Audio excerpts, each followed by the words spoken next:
Well, hello and welcome to Rajya Sabha TV's coverage of the FIFA World Cup. I'm your host Frank Rausen Pereira, and with me in the studios Nilanjan Datta, senior sports journalist, and Jyotian Bharat, former national player. Of course, no football matches today, but there is so much still to talk about. Lots of football that we can talk about here in our studio and start our build-up to the semi-finals itself. Jyoti? Semi-finals are just around the corner, just a day's wait. Yeah, very excited. I can't wait for tomorrow actually. It's a very interesting lineup. One side being, a clash of heavyweights, and the other side being a clash of the underdogs. So can't wait to see actually who's going to get through. Nilanjan? Very hard to take a pick, in fact. Means among the four teams, if you rank, pinch your brains, scratch your brains, whom do you favor or whom do you support? What's a football match if you cannot take a side? So maybe half time you will be forced to switch sides from one side to the other. Oh, I'm not supporting France, I'm going for Belgium now. I don't know. It's very confusing. Okay, it's very confusing. No favorites as of now is what the panelists are saying, but let's go across first to Tina Jai and see what she has in store for us from the stats zone.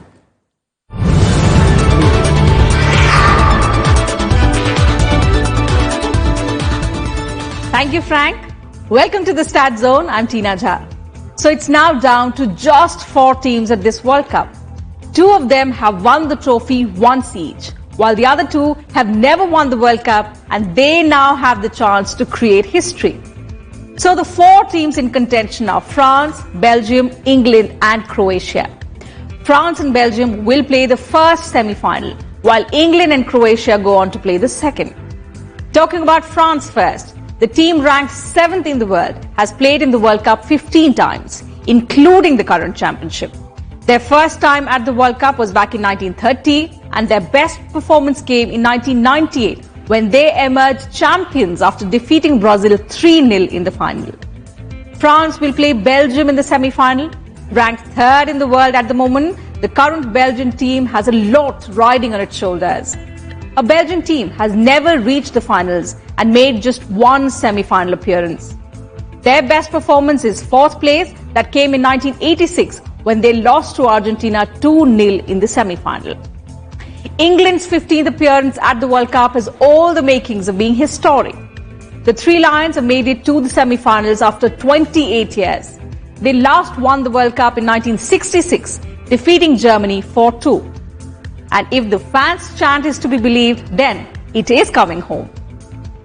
England will play Croatia, who burst onto the world stage in 1998 and did their best that year, getting the 3rd place. They lost to France in the semi-finals 2-1. They have played every World Cup since then, except the 2010 edition. For the moment, that's it from me from the Stat Zone.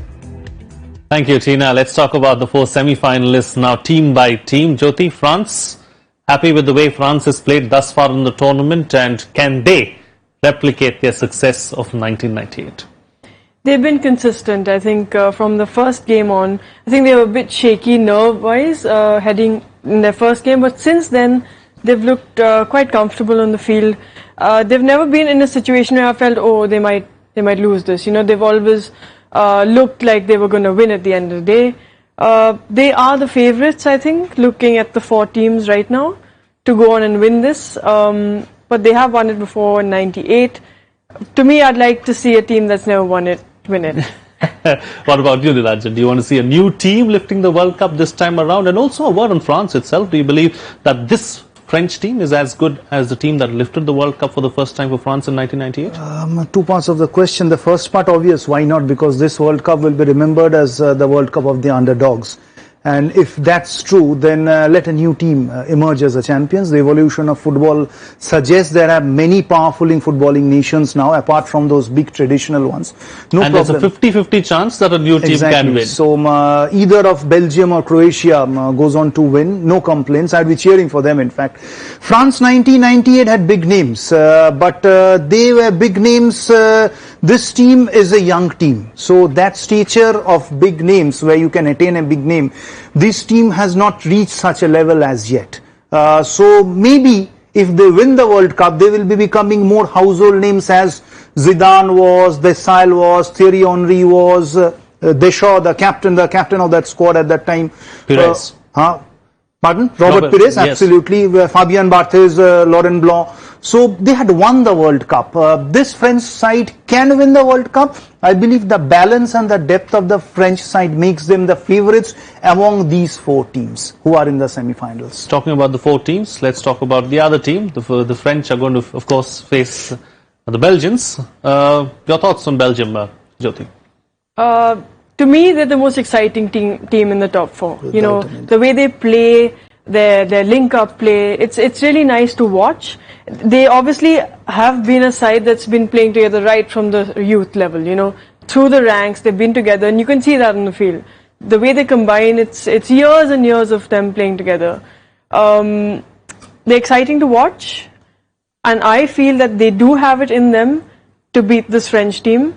But they'll have to really bring their A game, because we know France are a strong team. They're physically strong. You know, you got people like Pogba and Mbappe who are so quick. But Belgium can match them with a team performance on the day. Team performance, they can match them. What about player to player? Can the Belgians match the French?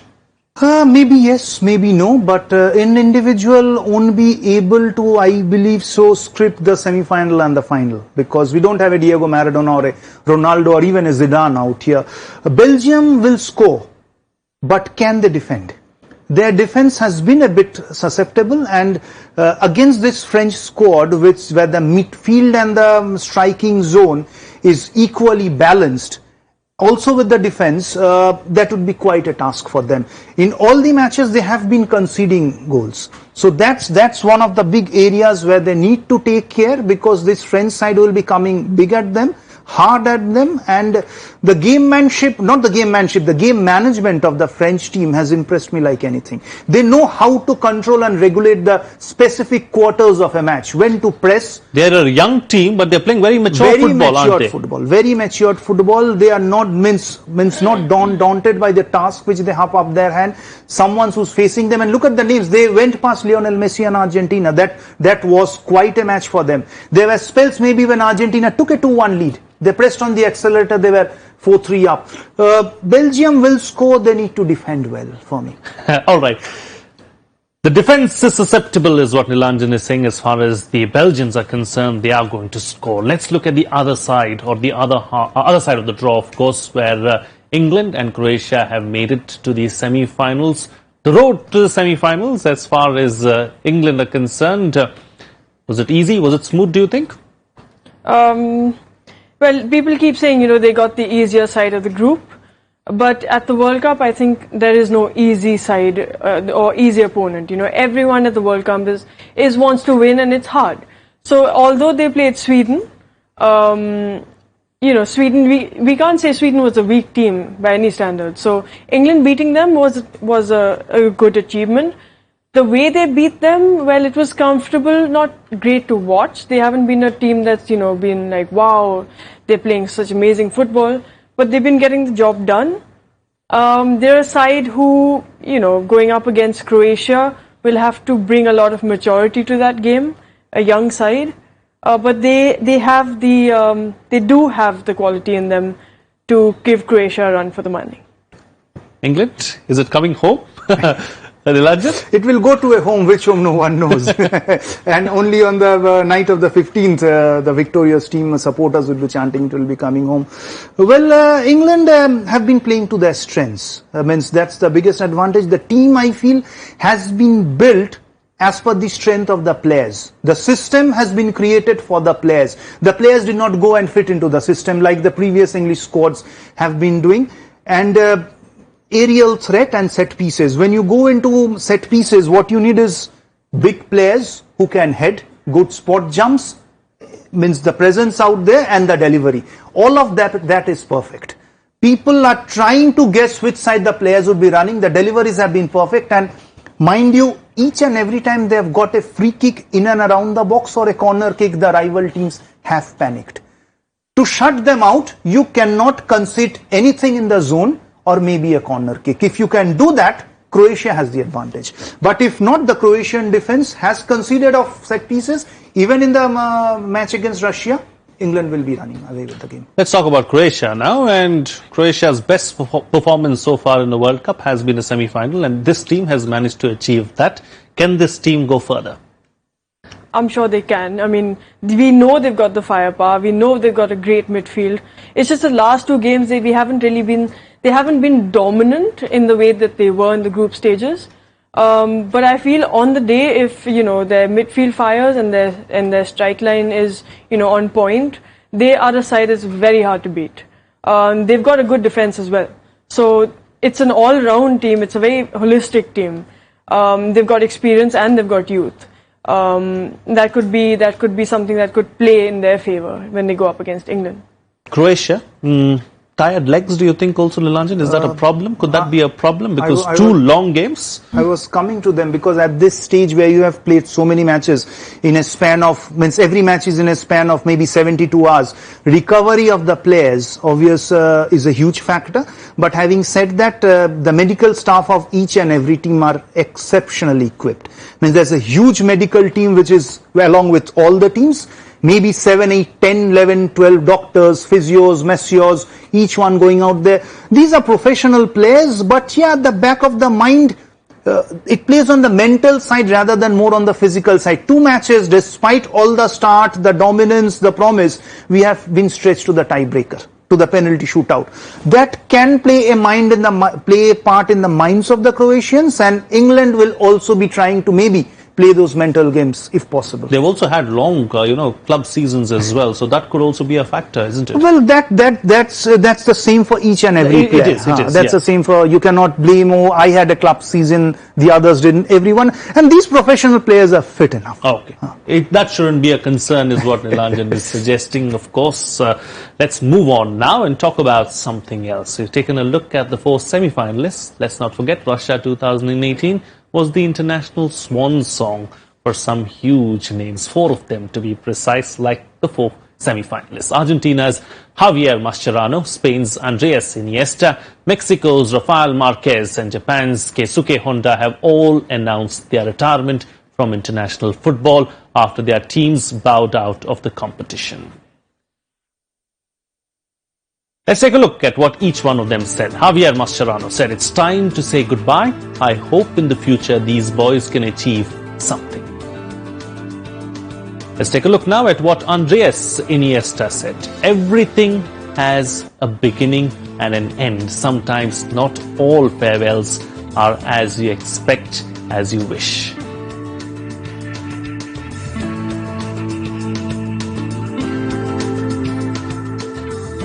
Rafael Marquez, probably the most experienced of the lot, said, "For now, I think I will enjoy some free time. My future will surely be working in football."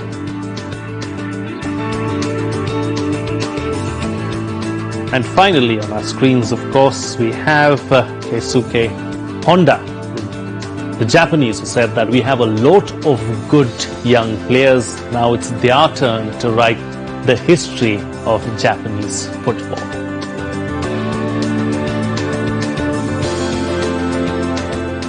Four names, calling it a day, hanging up their boots as far as football is concerned.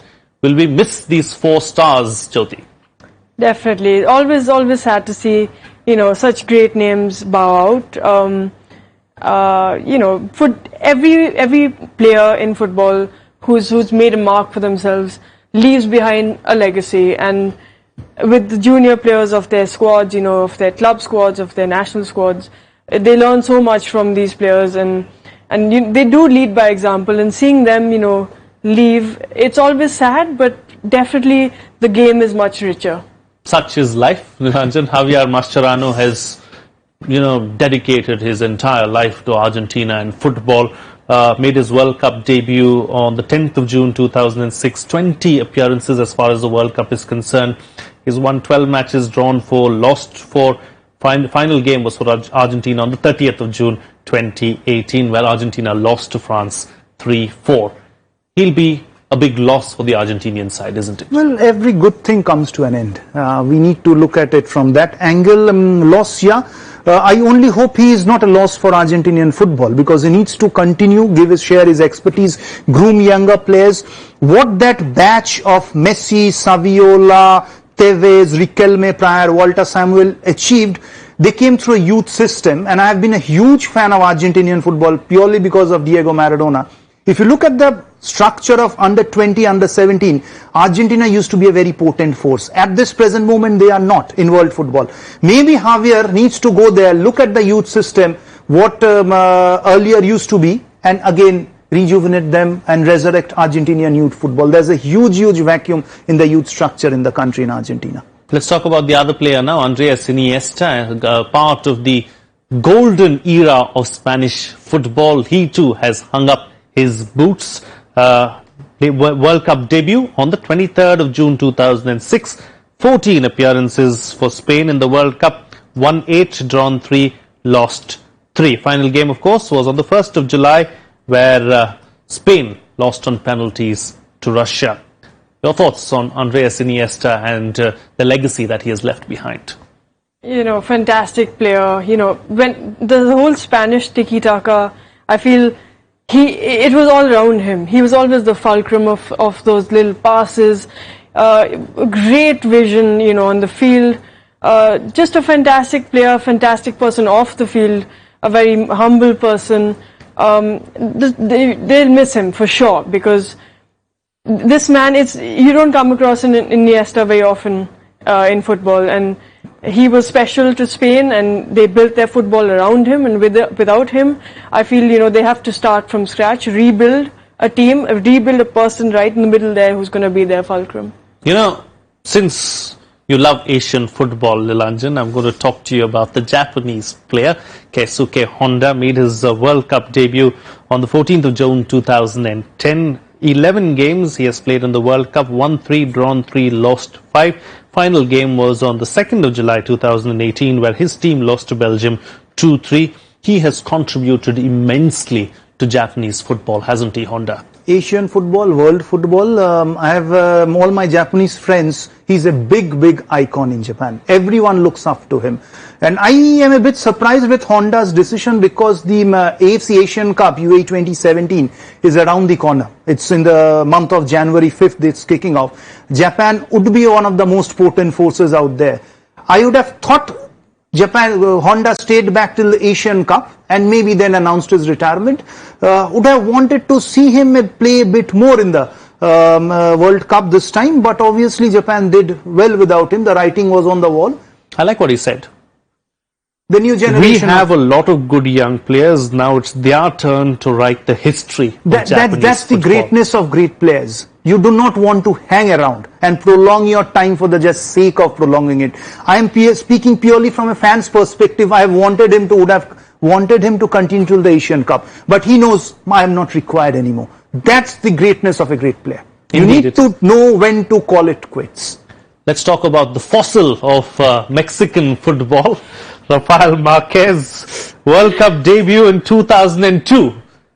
June 3rd, World Cup appearances, 20 games, won 8, drawn 4, lost 8. What a legacy he leaves behind, Jyoti. I can't imagine the Mexican team without him, because he's been there almost since I started properly following football. He's a legend, in the Mexican circuit, and he's been around for so long. But I think, as Nilanjan said, that is a time, when you know that the team, they've got young players, they've got players who are coming up, and you have to sort of bow out and leave space for them. And he's a great player, and he will go down in Mexican history, of course. Marquez probably reminds us of Lothar Matthäus. Similar kind of players, similar kind of legacy that they leave behind as well, Nilanjan. Lothar Matthäus, yeah. Yeah, Marquez's contribution to Mexican football means the new generation has obviously learnt a lot from him. Such players need to be, you'd be enjoying his time off the field, what he said. They need to be drawn and involved in the Mexican football. In the football in and around this region. That would make the Mexican football much more richer. He says, my future will surely be working in football, so looks like he could be taking up a coaching job sometime soon. Let's hope he does that and continues, his legacy as far as a coach is concerned. Let's also talk about some of the players, of course, who are not retired. They still have a few more matches certainly left in them, but will they play another World Cup? Lionel Messi, Jyoti. I think he has another World Cup in him. I feel that there is something there for Messi to prove at a World Cup, and I think. But at what cost? I hope he plays another World Cup. Nilanjan, Ronaldo, last World Cup, or do you think he's got one? He will play, provided both Argentina and Portugal qualify for the next World Cup in Qatar. I believe both should be there, because the fitness levels of and awareness levels of this generation of players is much more than what a Diego Maradona had in the 80s. They are very disciplined, know what to eat, But 4 years how is a to long train. time. There's lots that can happen in 4 years. I personally see them playing club football for the next 4 years. It's the motivation that you qualify to the World Cup around 2.5 years, means 1.5 year prior to the kickoff of the World Cup. That's when you need to make the call, I'll be there, I won't be there. Without Messi, it's hard to imagine an Argentine team, because he made them qualify. And even without Ronaldo, it's hard to speak about in Portugal team, because I don't see anyone taking up the position out there. If I'm allowed to speak again, speaking a lot more. Both of them are forwards, and forwards longevity of a striker or a midfielder in and around that region with that creativity is much more than a defender. Sure. So maybe they should be there. I want them to be there. Okay, you want them to be there. Even Jyoti thinks that they are going to be there for the next World Cup. All you LM10 and CR7 fans, all is not lost. Maybe you will see CR7 and LM10 in the next World Cup as well. On that note, we'll slip into a short break now. On the other side, we have much more lined up for you. We're going to talk more about football. Stay tuned. We'll be right back.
Welcome back.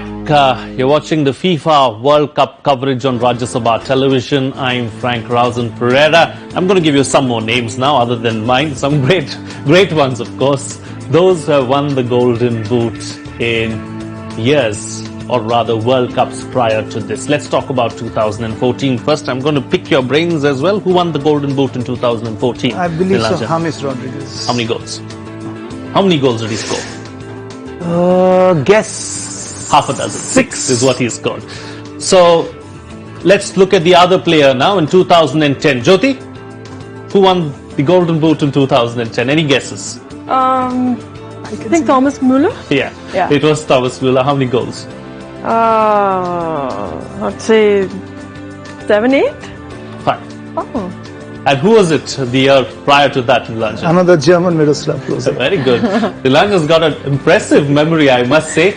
And 2002, Jyoti. Oh wow.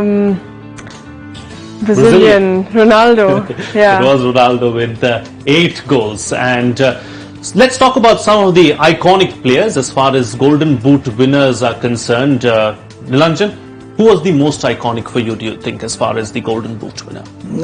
As far as I have watched, Ronaldo has to be the Golden Boot winner among the World Cups I have been watching. But I have a problem with the Golden Boot winner. Why only one who's scoring the goals? Why is not there a midfielder or a defender? You have a Golden Glove, okay, that's understandable. Why can't you have a best player of the World Cup? Because the best player of the World Cup is not getting any award like the Golden Glove or the Golden Boot. He's actually someone else. The first major World Cup I watched, Gary Lineker took away the Golden Boot. Diego Maradona won the World Cup. From then on, I had the problem, why is my idol not getting the best player or the golden boot? Maybe it can be twisted a bit more, or a new award coming in. I have a problem with that. Okay, you have a problem with that. Jyoti, do you also have a similar problem? Do you think they should have a player of the tournament maybe instead of a golden boot and a golden glove? Yeah, I think like an MVP would be a lot more, would make more sense. True. Looking at, because football is not just about the guy who's scoring the goal. The people setting it up for him are equally, if not more important. So definitely there should be something slightly more, encouraging for everyone in the team. I have a difficult question for you, Nilanjan, since you're the oldest of the lot here. So let's see if you can get that right.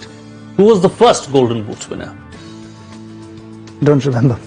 1930, 8 goals. Guillermo Stabile was the Golden Boot winner way back in 1930. I'm not going to pick your brain, Jyoti, but let's talk about someone who has not won the Golden Boot. The most prolific striker in international football, Pele, has never won a Golden Boot at all. Are you surprised about that? That is surprising, yeah. That is surprising. Nilanjan, why do you think Pele hasn't won a Others scored the goals, he set up the goals. It's as simple as that. But that's the thing. Why? Means Pele is Pele. He's the king of football. But he has not got an award from FIFA or during the World Cup. Not that it matters, but why not? He has been the most valuable player as MVP. Jyoti rightly picked up the term in many a World Cup. Why? Maradona, Diego Maradona 86. has never won a Golden Boot. He won the World Cup on his own at that exalted height of Mexico. It was Gary Lineker who won the Golden Boot in that particular World Cup. I think 7 or 8 goals is what he scored. Let's talk about the present Golden Boot. Harry Kane, another Englishman, probably going to lift that trophy? At the more surface it seems yes, but again he has not been the best player of the World Cup. There have been better performances from Kane, not taking away anything from Harry Kane, because most of the goals have come in from set pieces. You need to put them in, but is he the best player is the big question. And Jyoti, who has been the best player of this tournament for you? If I had to pick the best player, I'm very much for a playmaker or a defender. I feel they're very important, even a goalkeeper. So I'm not so enamored by strikers. So I think the best. It's rather strange coming from a striker, but I think because being a striker, I realized that it's just the icing on the cake. Because I know when I score a goal, I don't feel like I've done such a big thing. I actually look at who's given me that great pass, or who's built up that entire link play that's got the ball to me in such a good area. So for me, I think it would be someone like De Bruyne, or someone who's creating the goals for Belgium, or even someone like Gordon, as I said, in defense. They're very important. Gordon is her pick as far as defenders are concerned. Who's your pick? It's hard Nilanjan. to take a pick the best. Who do you think was the best defender this time Diego around? Gordon. Diego Gordon? Without any doubt. It's unfortunate his team went off, but such is life again. One split-second mistake sees your team out. That's the life of a defender. You may miss 3 to 4 open chances, your team still wins. That's the life of a striker. Final thoughts on your best goalkeeper of the tournament thus far, Jyoti? I think Courtois has really played well. I think he's, especially in the last game, he's really impressed me. I think he's someone who's slightly underrated, I feel. And picking from the goalkeepers who are still in the tournament, Courtois to me has been really good. All right, okay. I think I picked your brains enough for today. Thank you, Nilanjan and Jyoti, for joining me on the program and sharing your perspectives.